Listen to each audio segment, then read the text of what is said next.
I was thinking that we could start this episode with a guided mental imagery exercise. That sounds great. Okay.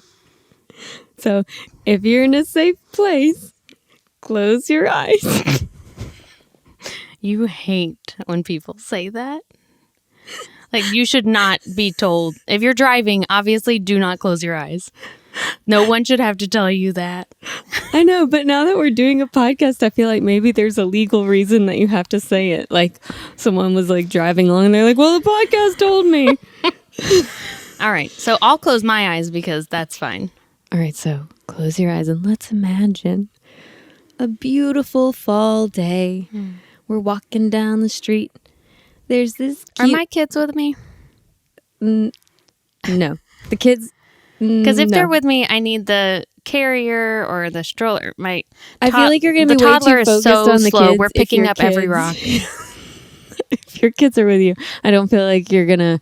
I think you're going to be focusing all on the kids. So okay, no, perfect. Kids are not with you. I have called you up and I've said, Ali, I miss you so much. Let's go and hang out together. Okay, this is much more relaxing. Okay, all right. Are you good now? I'm good. I'm ready. Okay, everyone else good? Y'all's kids aren't with you leave either. your kids at home for this walk. Take a break. Don't worry, they're taken care of. You don't need to be worrying about them. All right. So we walk and we pass by this cute little toy store and a little pet shop that's run by the mayor. This is oddly specific to where my refillery is. I was a little surprised to hear pet shop. It took me out of it. I'm back in though. Oh, cute. Look at the little hamster. No, we're not So getting any cute. today. We have chickens. I didn't ask for any, and you don't have children with you right now, so. Dang it. They creep in. They do. They're so needy, Oh even my in my gosh. mental exercises. There's an independent bookstore. I was hoping there would be one of those. Oh, yeah. All the best new releases. And is the person behind the counter So one knowledgeable. of those that you go, I just read this and I loved it. What Yes. do you recommend? And Of course. they take you right to the book. Yeah, this is a small town America. Oh, Right. okay. And there's this great restaurant that we usually stop at and eat. It's got all of our favorites, the regular, the usuals. There's maybe a little grocery store. Is there which a hardware store? I'm sorry, There you're the should one be. There guiding should the be walk. a hardware store. Okay. Hopefully a big box didn't trauma from Dad's store. Anyway, getting a little hungry. I was just thinking, us walking, I've really worked up an appetite. So we stop in this cute little cafe. We just got our orders. We sit down in front of the large window that's looking out along Main Street. And we see all these small businesses that are just thriving with people walking, lots of foot traffic and everything. It's idyllic. I ordered a pumpkin spice latte. Oh, you're one of those? I'm basic.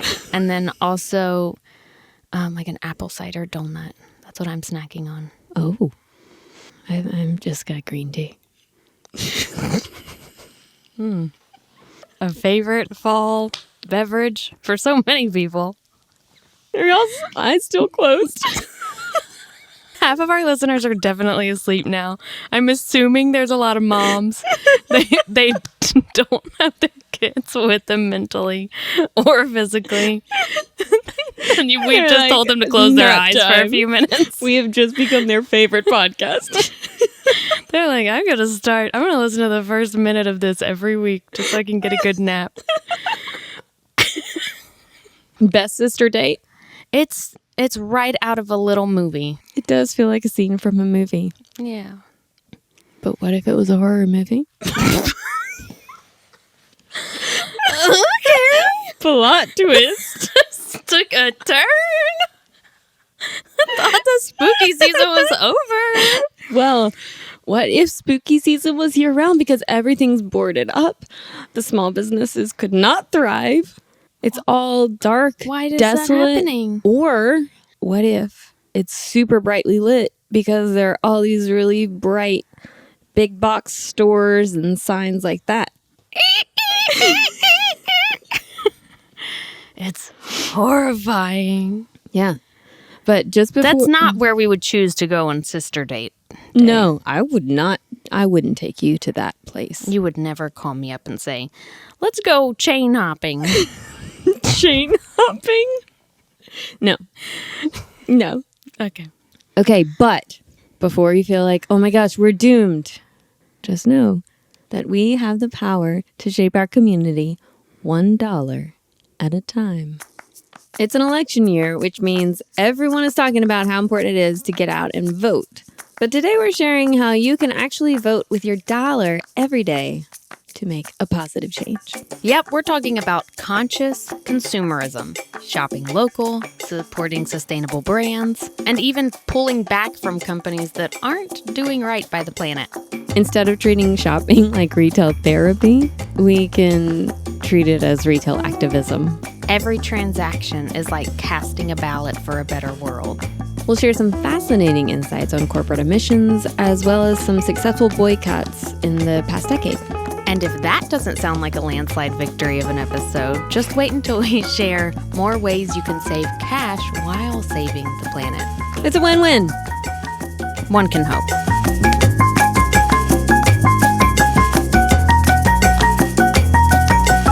All right, let's jump right in with something that I'm obviously very passionate about as a small business owner. You hear a lot of people talk about Shop Small Saturday, which is usually right after Black Friday. But I would like to encourage everyone to shop small every day. And as a small business owner, you know firsthand all of the benefits. There's so many benefits. Not only are you helping to keep the money in your community, right?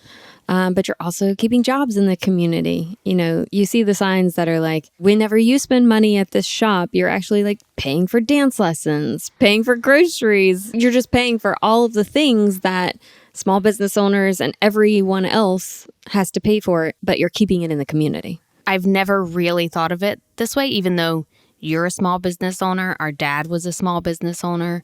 Mom was a small business owner. Thinking of it this way, when a consumer shops at your store, you go next door and buy a coffee from the cafe. Right.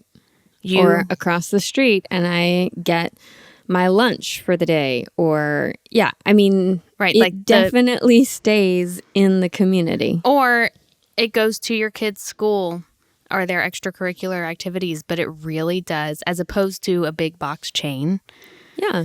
We're obviously there are employees there. We're also the ones that the local schools and organizations come to and say, hey, would you participate in this raffle? Can you donate for this, fundraiser, that kind of a thing, which is, again, staying in the community. And the refillery specifically, y'all have been doing a lot of talks at schools, right? Yeah, we go into schools and we talk about low waste living. I'll tell you what, those kids are way ahead They're of fired up. Oh my gosh, they know some compost. Yeah, we know what compost is. I mean, it is like, I didn't even know what compost was. They're not just until hearing like about 20s. it in their 30s. Yeah. Right. Yeah, exactly. It's pretty amazing. That's encouraging. There are actually some really good facts around why you should shop local. Okay. So, for every $100 spent at a locally owned business, $68 stays in the community. Wow. That's a huge majority. That's a good amount, but compare that to just $43 when you shop at a national chain. It makes sense because a decent amount of the money you spend is going to the higher up. Sure, and usually if it's a chain store, it's not based in your location, right? It's probably got corporate headquarters somewhere else. Are they even paying taxes? I don't know. I'm certain they know about some tax workarounds that we're not familiar with. The other thing is, this was really fascinating to me. According to the SBA, more than half of U.S. jobs since 1995 have been created by small businesses. Wow. While big businesses have eliminated 4 million jobs, small businesses have added 8 million jobs since 1990. That's so interesting. Isn't that awesome? Just another reason to support small businesses. The other thing that I know that you have experienced, I have experienced as well, is that one-on-one interaction with a small business. Well, like the independent bookstore in our fantasy walk. In our lovely walk, who knew everything about the books that we wanted to choose. I mean, That's the dream. yes. Well, every time we go into a big hardware store or art supply store, we call our dad.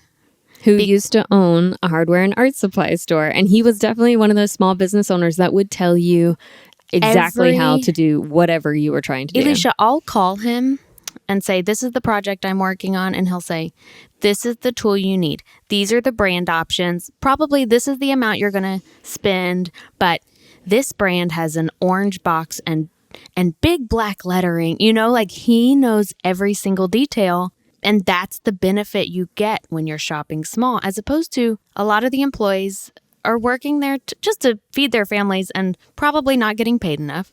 Sure. They just don't know the ins and outs of the products the way that small business owners and employees do. Well, I think too, again, as a small business owner, I stand behind the products that I'm bringing into the shop. Whenever I'm selling something to someone, I, first of all, hate selling.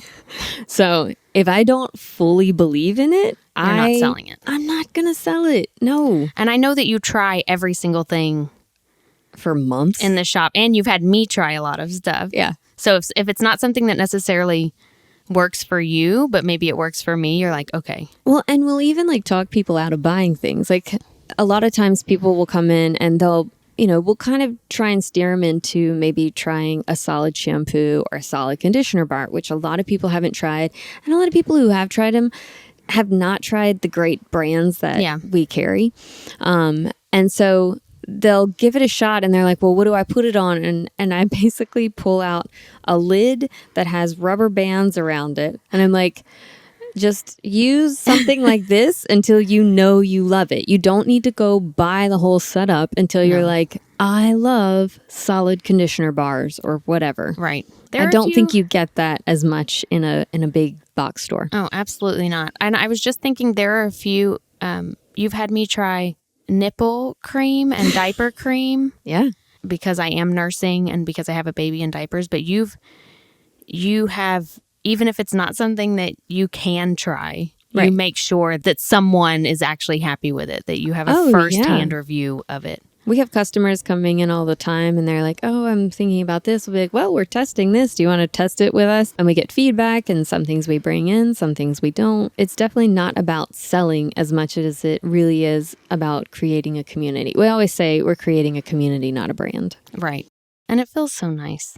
I love it. I mean, our customers are our friends at this point. Yeah. You have a lot of, loyal customers. Yeah. That's really nice. I know. And they're all saving the planet. And they get to do it walking down picturesque Main Street. Without children. Well, no. Probably. Sometimes they have kids. Sometimes they have their kids. For those kids, we have this little soap basket that they can smell the soaps, and we've got some little books for them to read. My toddler's favorite thing when we go visit. He just goes straight to the soap basket.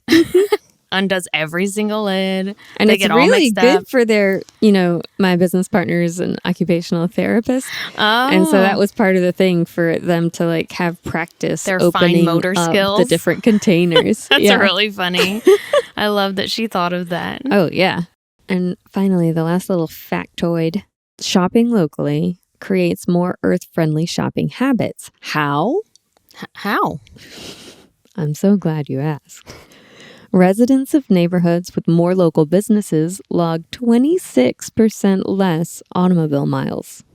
And this translates to less sprawl, less congestion, less habitat loss, and less pollution. So many reasons to shop small, and not just on Saturday. So as we're thinking about where our dollars go, let's consider how much power we have to make a difference. Okay, so we've taken our lovely stroll in our local community. That was so nice. But we should zoom out and look at the bigger picture. Because when we're thinking about where our dollars go, it's not just about supporting small businesses. It's also about considering the environmental impact and the emissions that a lot of corporations produce. Exactly. While individual choices like using a reusable bag, composting, Bring in your lunch, reusable water bottles are great, they're only a drop in the bucket compared to what some of these bigger corporations are contributing to climate change. Yeah, I think it's hard because in the shop sometimes people will come in and they're like, I'm just one person and it's all these corporations that are doing all the bad stuff. I hear it all the time. Yeah. Well, what we're doing doesn't matter. Yeah, and yet in the almost 3 years that we've been open, we've diverted over 50,000 single-use containers from landfill in our refillery. So, yeah, it's just one person said a million people. Right. And we recognize one reusable bag is a drop in the bucket. But all of us working together, the collective action is what makes for the biggest change. And that's what I'm really excited to talk about. It's understandable because it's just like 100 companies that are responsible for 70% of the industrial greenhouse emissions globally. But as long as we're supporting them, they'll keep thriving. So what do you suggest we do? We boycott companies that we don't agree with. Boycotting is a really powerful tool. Oh, yeah. There are many examples of recent successful boycotts. Oh, do tell. I wrote these down to make sure I got them right. Uh-huh. June 2021.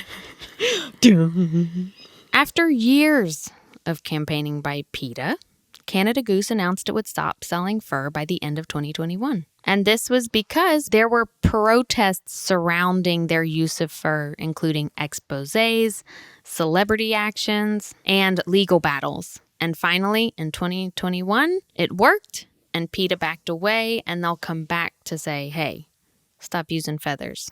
Oh, the down. The down feathers. PETA, for those that don't know, is an animal rights organization. Yes. Another example. Oh, yes. Involving animals. Is this a PETA as well? March 2016. Dun. SeaWorld announced that they would end all orca breeding programs, making this generation of captive orcas the last to be kept in SeaWorld's tanks. They will also phase out of orca whale shows in all the parks, and this is a huge victory for animal rights campaigners and follows pressure from numerous campaign groups, including PETA and the Captive Animals Protection Society from the UK. PETA. They're working hard. They're getting it. And they've educated people enough to know, hey, I'm not going to support you until you make a change. I think that the word boycott scares people, but it's really just like choosing to shop elsewhere. Yeah. It's not like you're like, I'm not going to have any coats anymore. Right. You're just like, I'm just not going to buy a coat from that company. Right. I'm going to shop somewhere that has the same ethics as I do or the same environmental policies that I support. And it's good to know that there are companies that listen, and sometimes the dollar is what makes them listen. But when they listen and they make those changes, then not only is it better for the company, but it's better for everyone. I am a member of a union, the Theatrical Wardrobe Union, so I don't support businesses that are anti-union. How do you know if a business is anti-union? You'll see news stories of the employees trying to unionize and the higher-ups going, maybe they're fired because of it. We should definitely do an episode about unions in the future so we can really dive into this and talk about it more. But again, it's the power of numbers, the power of many people pushing for change. Right. So just like using your dollars to shop at a small business means you're not using your dollars at a big chain store. Yeah. And that is voting with your dollars. All right. So it's not just about boycotting companies whose policies you don't agree with. Right. It's also about actively supporting the companies that you do agree with. Exactly. And there are a couple of ways you can do that. I know that there are different certifications that you can get. I have a list of them, so I'm going to just... Right. It doesn't have to be a local business to be a good small business that you can support. Absolutely. There are a lot of different certifications. Like, for instance, there's the B Corp certification, which means a company meets high social and environmental performance standards. Okay. Fair trade certification, which ensures products were made in safe working conditions with fair wages. That's an important one. Certified cruelty-free, which means there was nothing tested on animals, no animal suffering in the laboratory. and then certified organic for foods and things that we consume. Now, one thing I will say, because working with other small business owners who make small batch like cosmetics or things like that, that I know are working with the environmental working group for the ingredients that they put in and everything. I know that they're using these things, but the cost of certification is tens of thousands of dollars. And so sometimes some of those companies, They're not quite there yet. They're not quite there yet. And so you can still support a company. Like, our customers know when they come into our shop that we have done the homework and that we're not bringing in items that aren't sustainable. And that don't align with your values. Exactly. But there are definitely companies we work with that aren't at the point yet where they can become certified. Right. You also try to, as much as you can, only bring in vendors that are sort of in the region. Right. Local and regional. We'll go a little further if we need to find something that works. But yeah, it's really important to us that we're getting our products closer so that the emissions for traveling and things like that back and forth aren't canceling out all of the good environmental work we're doing. Right. But you got to watch out for that big bad greenwashing. Oh my gosh. I feel like every company these days is jumping on the sustainable bandwagon, and they'll slap on, it's the same product, Recyclable, but they'll put refill, just a green label or a leaf, or they'll say earth friendly without anything to back that up. I saw a commercial the other day that was like, now with essential oils. Now, that doesn't mean they got rid of anything else, but people are like, oh, essential oils, that's natural, that's not toxic, so this is fine. But Right. you have to be, greenwashing is basically when they're saying that they're green, but they're very much not. Right. Or they'll say something like, we're cutting our emissions by 20%, but the fine print is they're cutting 20% of emissions of a certain part of the company, and that's the tiniest little fraction of the bigger picture. They're so tricky. They really are. This is the part where it can start to feel like, ugh, because you want to do right by the planet, you want to do good things, and then you find out, oh, you lied to me. And it's hard. We'll have friends or family members that'll send us like, look at this great thing I found, and it'll be a plastic toothpaste bottle that says recycle me or something. And it does. It seems like, oh, great, I'm pro planet because I got this bottle that says recycle me on it, when it's just the same as any other plastic toothpaste bottle, and it's probably not recyclable. Those are so difficult to recycle because Right. there's layers and layers of all different types of plastics and everything. Right. I know. I have to bite my tongue all the time because I really want to support people when they come into the shop and they're like, I've been doing this and this and this. And, you know, some of them are great and some of them I'm like, no. Yeah. But I also don't want to crush them. Right. Because then they feel defeated and they're thinking, I can't do anything right. I'm just going Right. to, you know what? It was easier before. Right. And that's why this podcast is supposed to be fun. I am having fun. Da, da, da, da. Everyone is having fun. Look at us, we're having fun. It's fun, fun, fun, fun, fun. We are going to start adding song and dance. So this is more of a variety hour to If keep you- everyone engaged. If you need the sheet music, let us know. That was just a Our quick one. album will be released next summer. So you can look forward to Digitally. that. We recently put a sign up on our counter saying cash is our preferred method of payment. I would have put cash me outside and people might have gotten confused. I think they probably would have gotten confused. I'm sorry. So is the cash register outside? Do we pay here? Is there an ATM here? So you prefer cash? Yes, because we did our taxes last year and realized that we could have paid for 4 months' rent with the credit card fees that we had to pay. What? Yeah. Or hired a part-time employee. Oh, that sounds nice. That would have been lovely. More time with my family. That's crazy. Yeah. What's funny is a lot of people don't realize whenever, you know, you've got that like, oh, 3% cash back. Guess who's paying for that 3%? Well, I'm not paying for everyone's, but You are. I used to be so rich. But now that I'm paying everyone's 3%. No. I did not know that. Yes, neither did we until we looked into it. And this is something I learned recently, that a lot of credit card companies invest in things like fossil fuels.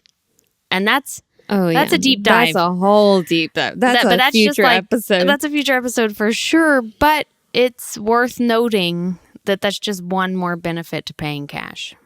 Yes. Not to mention, when you're paying credit, you've got a less tangible transaction to keep an eye on. Your spending. Yeah, you tend to actually spend more because it's so easy like to free go money. into debt. Yeah, it's like blip, and they made it so easy. It's like a little magic wand these days. Yeah. With credit cards in general, you spend the money. If you don't pay it off every month, then you've got the interest you're paying for. And then on top of that, maybe there's an annual fee for the credit card. And they've set it up so you only have to pay a You've got little that bit. minimum You could payment. keep that debt accruing I know. month after month after month until you're just in a hole you can't get out of. Yeah, so you end up wasting a lot of money. And you could have instead been sending somebody's kid to dance class. Yeah, somebody's kid to dance class. And there is a debate about whether or not cash or credit card are more environmentally friendly. So we can also go into that in a later episode. Right.